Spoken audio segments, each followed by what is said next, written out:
નમસ્કાર વિદ્યાર્થી મિત્રો, આજના વિડીયોની અંદર આપણે ધોરણ 5 વિષય અંગ્રેજીનું પ્રથમ પરીક્ષા મોસ્ટ આઈએમપી 2025નું પેપર જોઈશું. મિત્રો, આ પેપરની અંદર તમને જાણવા મળશે કઈ રીતના તમારા પ્રશ્નો પૂછાશે અને કેવા કેવા પ્રશ્નો આવશે. ઓકે, તો વિડીયોને ખાસ અંત સુધી જુઓ, પેપર સ્ટાઇલ સમજો, તમારે આ જ પેપર સ્ટાઇલ મુજબ પેપર આવશે.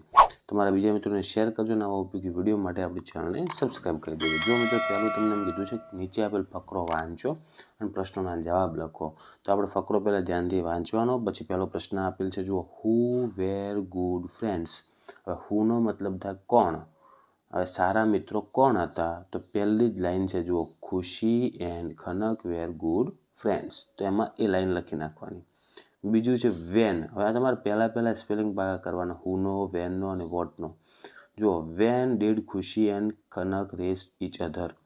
વેનનો મતલબ થાય ક્યારે. ક્યારે? હવે સમય બતાવવાનો. તો જો, when they return home they race each other. અથવા એક જેવા શબ્દો થોડાક ગોતી એ પૂર્ણ વિરામ સુધીનો એનો જવાબ લખી નાખવાનો, તો પણ તમારે સાચું પડશે. ત્રીજું, what did they play. What એટલે થાય શું અને ધે પ્લે મતલબ તેઓ શું રમતા હતા. તો આ લખેલું જુઓ, kho kho, kabaddi and Hopscotch it's વગેરે. પછી બીજો છે, એમાં અલગ પડતા શબ્દો ઉપર તમારે ગોળ વર્તુળ કરવાનું. તો ઉદાહરણ આપેલું તો જો, પહેલું લોટસ, રોઝ, કીવી અને સનફ્લાવર. તો આ લોટસ, રોઝ અને સનફ્લાવર આ ત્રણ ફૂલો છે ને કીવી એક ફળ છે, તો કીવી ઉપર ગોળ કર્યું. એવી રીતના પહેલું આપે છે ચોક, ડસ્ટર, બ્લેકબોર્ડ. આ ત્રણ ક્લાસરૂમના સાધન છે. અને પાછી પાછળ આપેલ છે સ્કૂટર, તો સ્કૂટર અલગ પડશે. બીજું છે જુઓ, લાયન એટલે સિંહ, રેબિટ એટલે સસલું, હોર્સ એટલે ઘોડો અને લેમન એટલે થાય લીંબુ. તો લેમન અલગ પડે એટલે એના ઉપર વર્તુળ કરવાનું. ત્રીજું ગાર્લિક એટલે લસણ. ચોથું કેરેટ એટલે ગાજર. પછી આ ગ્રેપ્સ એટલે દ્રાક્ષ. અને પાંચમું ઓનિયન એટલે શાકભાજી.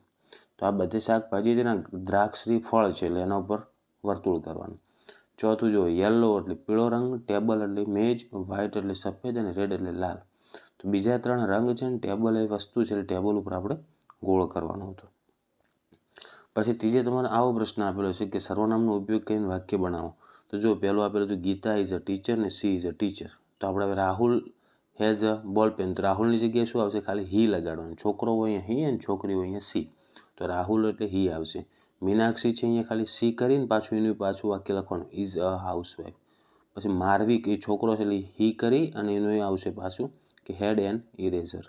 સ્ટુડન્ટ્સ એની જગ્યાએ હવે શું આવશે? જો, સ્ટુડન્ટ્સ એટલે તેઓ કહેવાય, બહુવચન.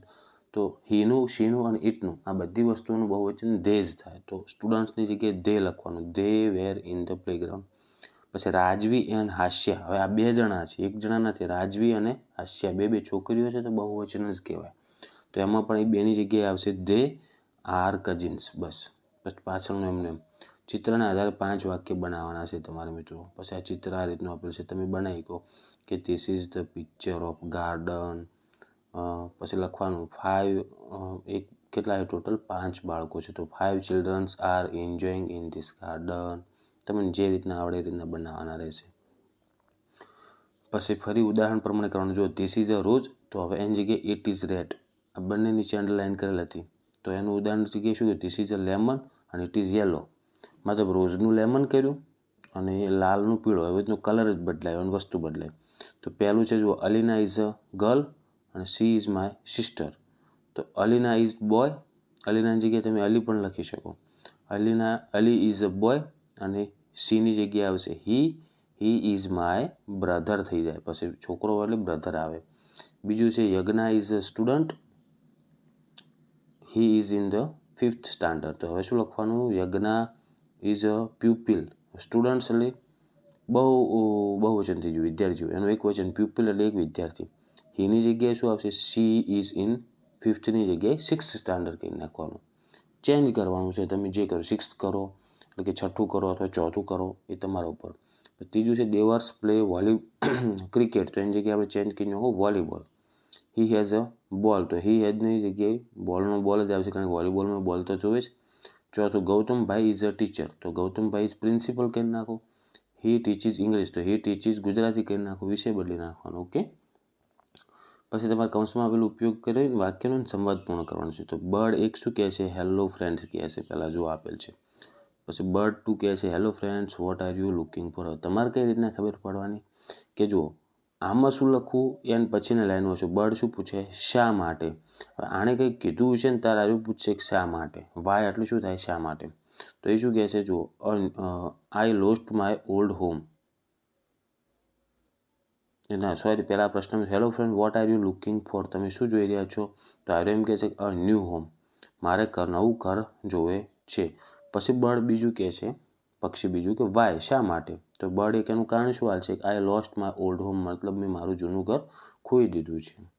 પછી નીચે આપેલ શબ્દનો ઉપયોગ કરીને અર્થપૂર્ણ વાક્ય બનાવવાનું. ધારો કે ડૉક્ટર તો Vipulbhai is a doctor.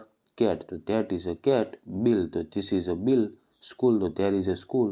Forest તો ફોરેસ્ટ ઇઝ અ બ્યુટીફુલ. આ રીતના વાક્યો બનાવવાના હતા. છેલ્લે તમને આખું ચિત્ર આપેલ છે. એમાં જો લખેલ છે classroom, student, teacher, blackboard, watch.